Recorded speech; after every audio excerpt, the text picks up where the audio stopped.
Hello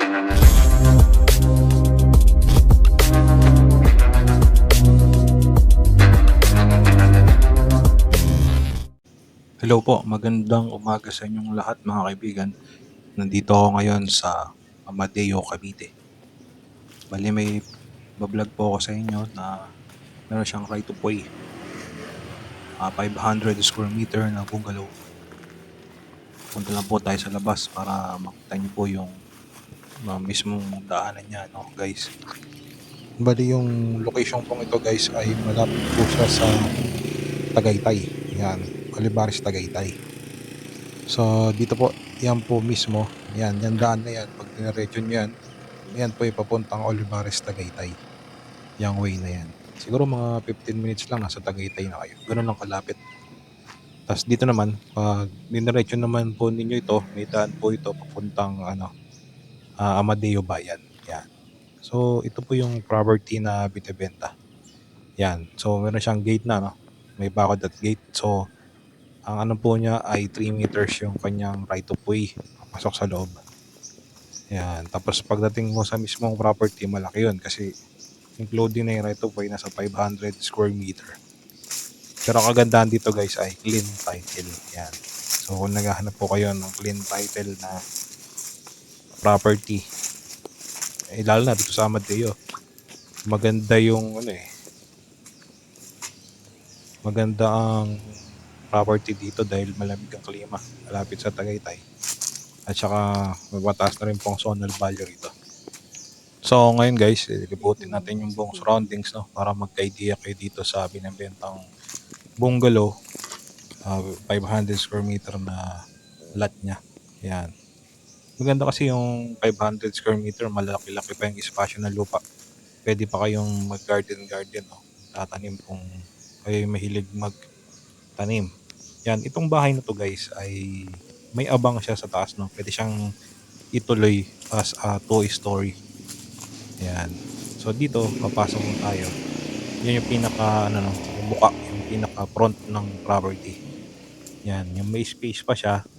Diretso dun yun sa papunta ng kusina. So, titingnan natin yung bandang dulo niya guys, no? Yan. Meron pa siyang bakante pang space. Yung bandang dulo. Ito, hindi lang na-finishing yung bakod, no? Pati yung pero kung iaano nyo to, magandang property ito. Yan, so may space pa siya, no? Dito sa pinaka dulo. Tapos, syempre, siya, napapalibutan ng bakod. Yung property. Yan. So, pag natuloy nyo to, magandang bahay ito, guys. Kasi buhos na siya eh. Yan. Kung gusto nyo pa 2-story pa eh. Kasi sa baba, meron siyang 3 bedroom. Yan, sa baba. 3 bedroom, tapos 2 toilet. Yan. Ayan yung pinakaabang sa taas.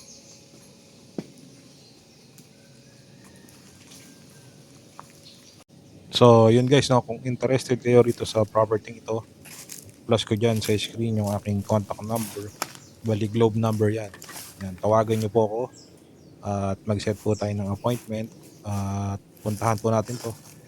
At the same time, kung talagang interested kayo, pwede makakausap naman po yung mismong may-ari ng property. Yan, kung makapag-decide po kayo na kukunin ito. So maganda to guys kasi malaki yung lote niya eh, 500 square meter. Yan, makakapagtanim-tanim pa po kayo dyan. Kasi kung kukuha kayo sa developer, sa subdivision, yung price na 6 million ay hindi ganito kalaki ang space ng property. Tsaka kagandahan dito guys ay clean title na. Yan, kasi pag sa subdivision, pag kumuha kayo, nasa 100 square meter lang, baka kukulangin pa yung 6 million. Yan. Tsaka itong mismo location ng property, maganda kasi nasa prime location siya. Malapit siya sa lahat. Malapit sa papuntang Olivares, malapit sa Amadeo Bayan. So, malapit sa mga schools. Yan, itong property nito. Malapit sa simbahan, malapit sa wet market. So, accessible siya, tsaka maganda yung maganda yung mismong property. Yan. So nandito tayo ngayon sa pinakakaduluhan ng property. Yan, may mga tanim-tanim. Nga pala yung klima dito, kasi malapit na siya sa Tagaytay.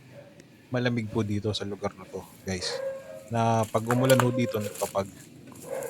Yan. So kung gusto niyo sa mismong malalamig na lugar, tsaka kagandahan dito kasi guys, malayo siya sa Maynila, malayo siya sa pollution. So yung hangin dito ay fresh. Yan, talagang makakalanghap kayo ng fresh na hangin, simoy ng hangin, tapos malamig pa. So hindi na kailangan mag aircon or parang optional na lang yun eh. Kasi buksan nyo lang yung window ng bahay. Yan, kung gusto nyo lagyan pa ng electric fan. Pero dito habang naglalakad nga ako, lamig. Although tanghaling tapat na yan. Nasa 12 PM. So ngayon guys, pupunta na tayo ngayon sa loob, no? Sa loob ng bahay.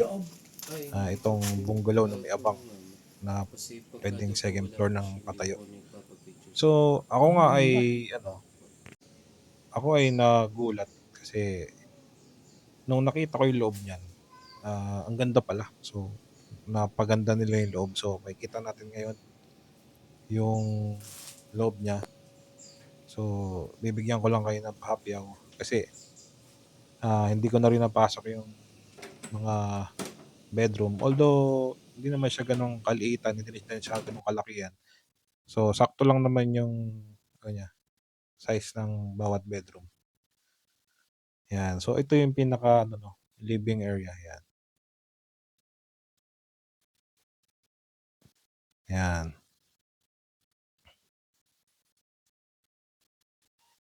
Tapos sa kabila sa may kaliwa, sa left side, yun yung kitchen. Yan.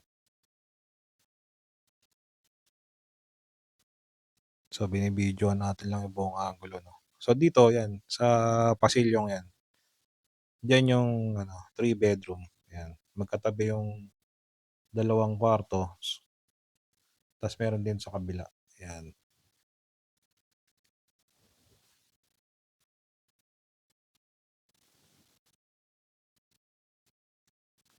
Yan. Tapos dito sa may left side, yan. Yan yung pinaka niya, kusina. Yan.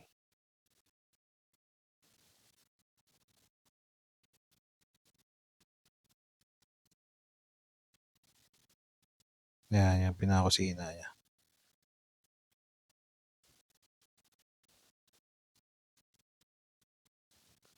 So yun guys, kung interested kayo rito, ipa-flash ko ulit yung aking contact number, globe number po yan.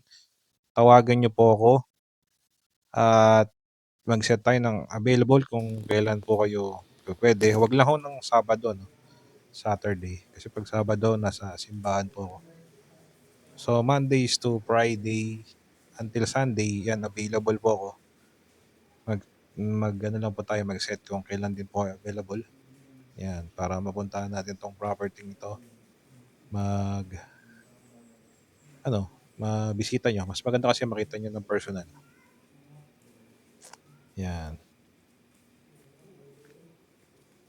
Once again, so sa mga tumatangkilik at sumusubaybay ng aking YouTube channel, maraming salamat po. So aking dalangin ang inyong kaligtasan sa araw-araw, ang protection at gabay ng Panginoong Diyos, at ganoon din po sa kapayapaan sa ating puso. So ito po yung last, yan yung pinaka dirty kitchen na sinagad. So nandito yung pinaka CR, yan, toilet. Muli, kung hindi pa po kayo belong, don't forget lang po to like and subscribe my YouTube channel para ma-update po kayo sa mga upcoming ko pang videos. Maraming salamat po. Take good care always, guys. God bless to everyone.